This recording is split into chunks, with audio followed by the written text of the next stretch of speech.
I'm back here with Cynefin, and sometimes I look at this part of my life. I think I wrote this book in 2021, and I published in 2022, March or April.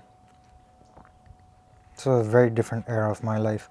Sometimes I don't even touch these books because I've come so far at such a rapid pace from who I used to be that I can't believe I used to be the person that wrote these books. There are days where I forget that I've published multiple books by the age that I am at 22. I'm just like, wait, I did that? It's like it's become so fast for me, so rapid for me. It's become the new average. And I wrote about this too on my Instagram. It's one of the pinned photos that I have. This is a challenge that I set for myself last year in July or June. After having published my all-time high in a year, I've published 4 books in a year, 7 books since 2021.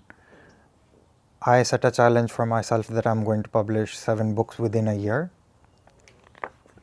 And these are those 7 books. The last trilogy, the compiled version with extra poems in them, and the last 3 books of Formidable Faith. So one of them is already published. The War Room of the Spirit of Formidable Faith, the Christian Devotional Part 3 is going to be published. Today's February 25, probably it's probably going to be uploaded by the time you guys watch this video. It's going to be live on Amazon. So you can get your hands on the first 3 devotionals that I've published, and if you don't have the time to go through all 3, I suggest you go through the Throne Room of the Spirit. You're going to have to wait a little bit for that one. It'll probably be by April. By March, this video will be out. By April-ish, that book will be out. So if you can hold on, it's talking about the love of God and things that have never been preached before. New way to see the Bible and God's love on an experiential level. That's what it's going to be about. So if you can hold on for a little while, the Throne Room is going to be out. I'm working as fast as I can, double time, to get that book out to you guys. It's going to be the shortest too. It's probably going to be about yay thick, but it's for you guys primarily to just learn implementing things in your relationship with God about how much He loves you and experiencing His love, immersing in the depth of His love, allowing Him and receiving and accepting His love for you in your life and in your heart, and who that makes you. That's what the Throne Room is all about. So yeah, according to what I said last year, I have till July 2025 to publish 7 books within a year. So I could have published them. I could have published the first one in December and technically cheated, but I'm trying to get it done from the window of January to July, and I'm trying to get all of this done by the age of 23. So before I'm 23, later after July, I'll have published 14 books total. That's what I aim for. And then I may be just done with writing for a while, and I'm just going to try and get more of you guys to be familiar with my work in writing, so that you understand my way of thinking and my way of speaking and a little bit of my personality. So that way you guys will know exactly how solid and dependable I am. So this is poem number 9 from Cynefin, and the title is Run with the Wolf. I saw before me mountains, I saw before me hills. Among them were clouds, above it all were the moon and I, watching nature in its course of weather. They say with rain comes clouds, I see more when they take a break. The moon endlessly reveals more, I am marveled by her beauty. I wish to share these moments with you, establishing my path to you gradually. telling the others about everything else. Only you are in my sight. I want to reach up to the heavens to earn my way to you. Could we stargaze? I still wish for you with each shooting star. Could we watch the moon? I still believe I could be my true self with her as my witness. Could we view the mountains and glaciers? I still know they will reveal beauty to us each time. Maybe then I could finally help you in understanding you are more than all of that. I've been around long enough to know I will let my efforts create success. In others' eyes, it may be selfish. Each part will be a stepping stone just to see you. Good may come with it, but I'm ignoring that. Others still need to hold an image of me. They cannot see you for what you bring out in me. I may be the wolf, I may be the beast, I may be the devil, I may be the worst, but they created me. They need not smell the slightest weakness. I cannot pay for such viciousness with you. They hunger for my downfall. They won't cease if they see you. I didn't lose myself in the darkness. They did, because they don't believe they have it in them. They fail to own it. They fail to paint themselves black, which is why they only see as much. I will keep you out of their reach. I can control my own darkness. Believe me, it's better to run with the wolf. These savages will do bad. After all, they learned from me. They may not be capable of the worst, for it is I who set the bar. Run with the wolf. We'll conquer these mountains. Your odds will be higher when you run with the wolf. So, a little bit of background for you guys. When I talk about the rain and the clouds, usually I've started my poetry because of nature. Nature inspires me quite a bit to write.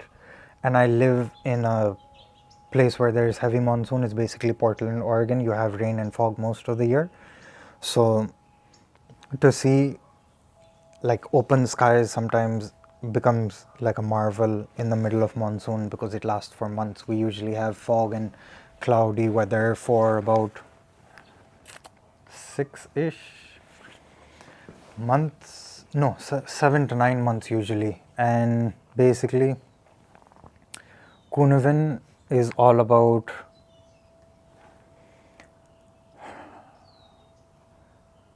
how inspired I am by environments around me that make me feel like I belong, because it doesn't have to be restricted to one environment. It can be multiple environments, but who I am and what the experience is that makes me feel like I belong in that point in time, you know. And so the poem usually just starts with some scenery that I saw. The first stanza: I saw before me mountains, I saw before me hills. Among them were clouds, above it all were the moon and I. Where I live is at like 8,000 feet, so you can see the clouds or the fog basically above the city, but they're below you. And that creates for beautiful scenery. I can leave a photo or video for you guys, but so that type of scenery inspires something in me, especially at the point in time that I write that, and something that's going on in my life at that point in time. And because of that, I'm inspired to write something, and that leads me to a deeper confrontation with certain things that I struggle with at that point in time. And like I said in the last video, like this line,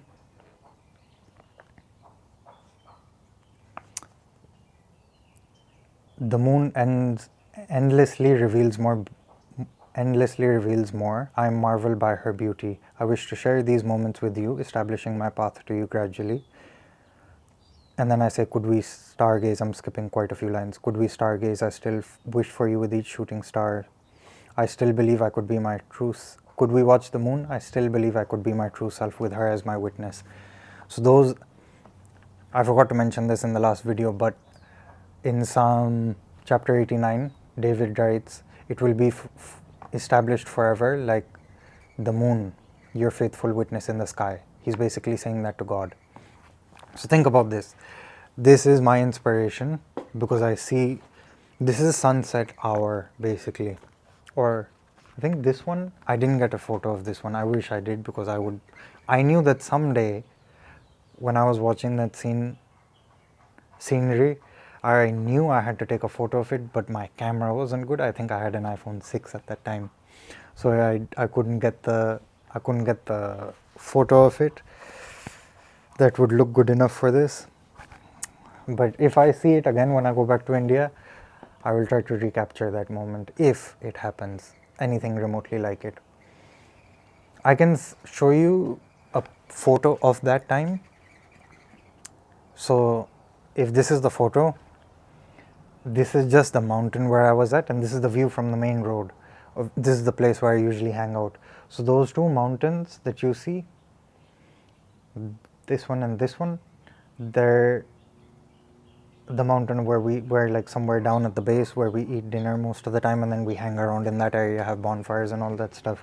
So when I was looking at this, there was a moon on the side of the bigger mountain, or the bigger hill. There was a moon on the side of that, and there were clouds just rested in between this, kind of like in this photo. There were clouds rested around and covering most of the base of that hill area, even though that's at like 7,500 feet in elevation. So yeah, that's the scenery I was looking at, and it pertained to more. And this was at night. I was hanging out with a friend. In my hometown, I usually have multiple dinners throughout the week with different friends, and it's just like a dedicated day to have dinner with them and enjoy and catch up and talk about life. So looking at this scenery, and especially the moon, and how David says it will be established forever, you're like the moon, your faithful witness in the sky. You can read the whole chapter and understand what he's talking about, but it helps me understand that that everything in between God and I is completely confidential, and the moon is just like a faithful witness. He's personified the moon basically as a witness to who he is in front of God at night when nobody else is watching, when nobody else is awake to see. Who he is with God at that point in time is only witnessed by the moon. And he's personified the moon to such a degree that I kind of stole it from him. And that's most of what my poetry is about. And yeah, some of it is wishful thinking that the girl I like currently, I wish we could stargaze and we could watch the moon. I still wish for her with each shooting star. Could we view the moon and glaciers? I still know they will reveal beauty to us each time. Because I've seen, this is a very hard photo to get. I don't know if I have it on my phone because I don't have a DSLR. I've only been shooting with an iPhone 14 Pro last year. So you can see the Himalayan range, and when the moon is just rising up behind it, all of them are like a faint gold, very faint gold. And when the moon is silver, they're very faint silver, if it's exceptionally clear and they have a lot of snow on them. Fun fact, one day my friend and I, we were watching that scenery of the Himalayan range, and we saw like a red light come from behind the mountains, and I was like, bro, the snow peaks are on fire. And we legitimately thought about it because it was like, oh no, the end of the world, you know. And a few minutes later, it turns out to be the moon, and it's like blood orange, but it looked like fire before the moon came out. And then it became gold, and then it turned out to be one of the most gorgeous things we ever saw. But yeah, so basically that's how it is. It's very beautiful, but the environment, the darkness that I enjoyed over a prolonged period of time in my poetry and writing through it helped me confront the darkest part of my life that I was experiencing in my heart or in my mind or just even in my social life. Confronting it in a physical sense helped me confront it on an emotional, mental and spiritual level too, and that helped me ultimately. And because I took this from David, where I'm as raw and genuine as I can be with the moon as my witness, that's why I'm wishing for that in the poetry, that if the girl that I like can be in front of me at night, you know, just sitting on the hood of a car under the moon, who, like, I could be as raw and genuine with her, because that's the habit that I've developed over a long enough time, that I'm going to be as raw and genuine as possible in front of the moon. So if she's there with me, I'm going to be raw and genuine in front of her as well. So I do say though that, I don't have like a really good reputable public image, but no matter what happens between us, it's like confidential between God, the moon, you and I. That's it. And other people still need to think I'm negative because that's the view that they have of me. And this is a misconception that I had when I was growing up, that you have to be the person that people tell you are, and that's simply untrue. You can always force the tide and say, I'm not buying into the narrative of what you say about me or what you believe about me, because that's not who I am. Those are the people of God, because it doesn't matter if the church slanders them, doesn't matter if people of other faiths or atheists or whatever, if they slander their name, they know undeniably who they are because of God's love, and that matters more, to the point that they are not defined by what other people say about them. They're not going to give in to those false narratives because they know that they come from Satan. So you don't have to be what other people falsely accuse you of, because false accusations are very dangerous. Not for the one that is being accused, more so because of the one who's doing the accusing. Because you think you're accusing, claiming it as truth or false truth or whatever, but God sees all. And the worst thing that He can possibly see is when He sees someone genuine being falsely accused of doing something that he would never be capable of otherwise doing. Not even in anyone's wildest dreams. That's why it's dangerous, because it upsets God when someone is being accused of something that they could never have done.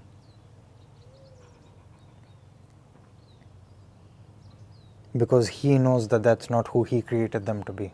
He knows that that's not who He created that person to be. It upsets Him because that's who He designed that person to be, could never have done something that they're being falsely accused of. Wink, wink. I'm talking about Jesus. That's why it matters too much to God.